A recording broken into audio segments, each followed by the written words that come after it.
Number 5, highlight cells B3 through C11.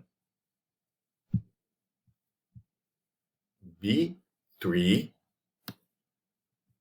through C11. There we go, all highlighted.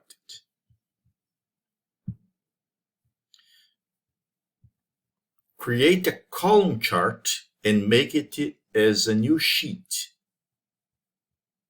What I'm going to do to make it easier here is I'm going to,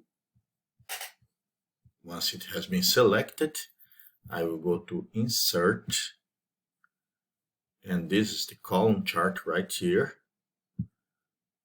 So I will choose one, there we go, and I will just do Control X so that I put it in this next sheet here, Control V.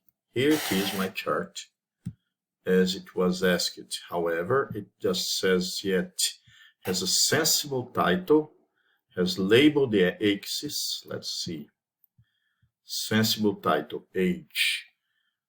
The axis have the age and the names. So yes, it has what is necessary here.